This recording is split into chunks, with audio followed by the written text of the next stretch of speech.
Welcome back to Spaving with the Guzmans. Today we're going to talk about 6 steps to avoid this financial trap. What the heck is spaving? According to an article from CNBC, spaving is when you spend more to save more, which is counterintuitive, right? Especially in today's economy, you don't want to spend more even if you're going to be saving more. You want to make sure that whatever you're spending is within your budget and in your control. This, per CNBC, can lead to excessive spending and high interest credit card debt.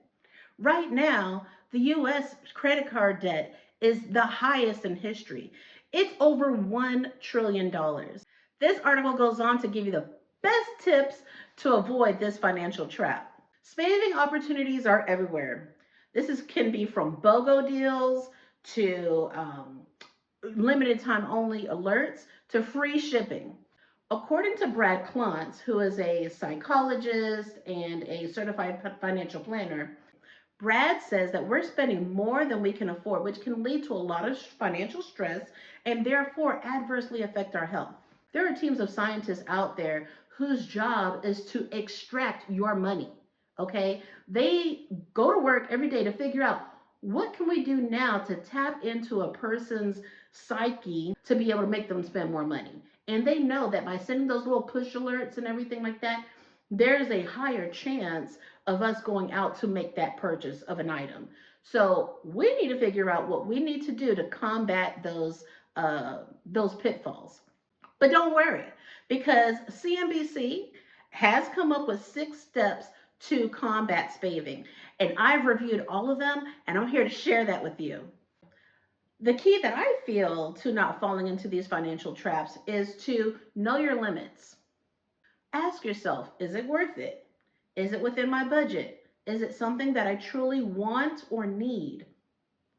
Am I going to use it? Will it go bad before I use it?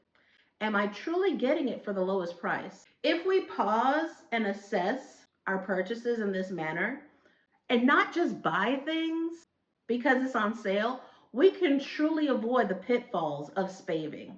So here's 6 steps per CNBC to avoid spaving. Step 1, quiet the noise. We need to identify the triggers that lead to impulse spending. This could be push notifications, emails, social media, TikTok, Instagram, all of these people showing these influencing hauls and things like that to get you to spend more money than you may need. I mean, we see it constantly. We're being bombarded with information on what is out there. We don't need everything, okay? A lot of the times, the stuff that we have is working just fine, and we need to use it up. And then when it breaks down, which nowadays doesn't take long, then you can go ahead and replace it for that newer or better thing that you might want. So this can be done by, of course, deleting those apps, unsubscribing from these emails, things like that. Step 2, pay with cash or debit cards. I totally agree with this. If you don't have control over your finances right now, number one, you should not be using a credit card. You really shouldn't. You need to cut it up. You need to cut it up, put it away so that's not even an option. If you're not paying your credit card balances in full every month, then just not don't use the credit cards. Use cash or debit cards. Debit cards do provide you with protections if it has like the Visa or MasterCard logo. I know sometimes people say, oh, I'm going on vacation. What if I lose my card, et cetera, et cetera.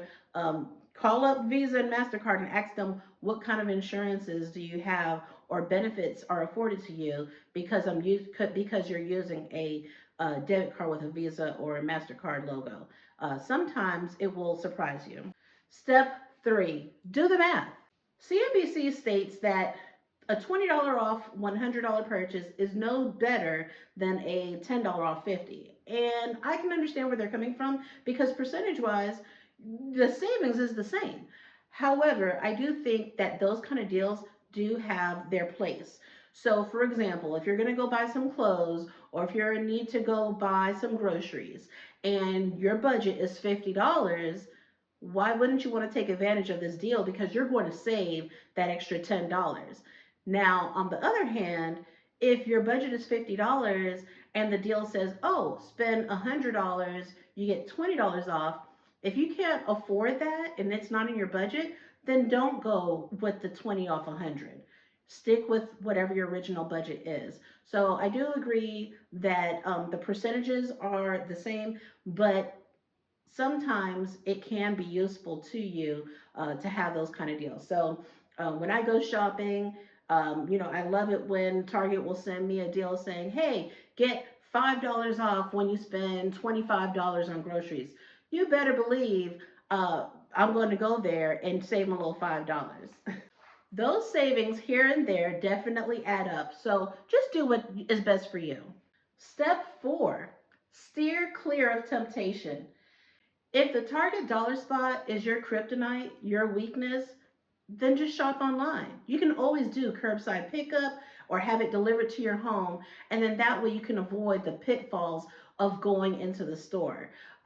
You can walk right past the target dollar spot. You don't have to look at those cute little things that they have there for $1, $3, $5 because they know that those small purchases, they're like, oh, well, it's only $3. Let me go ahead and grab it. But is it truly something useful to you? Do you need it? No, you really don't. Sometimes you just put it on the shelf and you never even touch it. So if you are not able to just walk past that Target dollar spot, then just do it online. And that goes, I'm not singling out Target, guys. That goes for any store, even a Dollar Tree. If you go into Dollar Tree and you have no control because you're like, oh, it's $1.25, I'm just gonna grab up all of these things. If it doesn't serve a purpose truly, then don't spend and waste your money. Step 5, create shopping hurdles. So for example, if you're shopping online or even if you're going to the store, create a pain point. So for example, shopping online, don't have your credit card or your debit card information stored in the payment processing because it'll allow you to easily check out. You know, just have it unstored if possible so that way you have to go physically get to your wallet, come back, enter the information. It kind of creates like a pain point to be like, you know what, do I truly want it? Do I want it bad enough to go get my wallet and enter all this information? Sometimes not. So you can create that kind of a hurdle.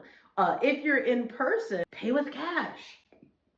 Paying with cash hurts more. You feel it, you definitely feel it more than when you use a card. That is one of the number one ways to save money. Pay with cash. Because if you have a $20 bill and your total comes up to $25, you're going to have to put something back. So definitely create those financial pain points to make you pause and be like, you know what, do I really need these items? Lastly, step 6, set time rules. I've done this plenty of times. Wait at least 24 hours before making a purchase. Sometimes I'll put things into the little shopping cart, and then when I come back, I'll look at it I'll look at the items that I have in that cart, and I'll say, well, do I really need this right now, or do I really need that? And if you remove 1, 2, or 3 items from your cart, then that could easily save you anywhere between $10 to $30. So put the items in your cart and be like, you know what, do I really need this? Put the Gucci wallet in the purse in there, and then give it 24 hours and be like, you know what, do I really want to spend thousands of dollars just to have a bag and a wallet, or would I rather have thousands of dollars in my bank account? So everything has its time and its place, and so my goal is always to get everything that I want or need, but at the lowest price possible. We have to be able to tell ourselves no to say yes later on, okay? So that concludes today's episode on Vibing with the Guzmans. Please let me know your thoughts on Spaving in the comment section below.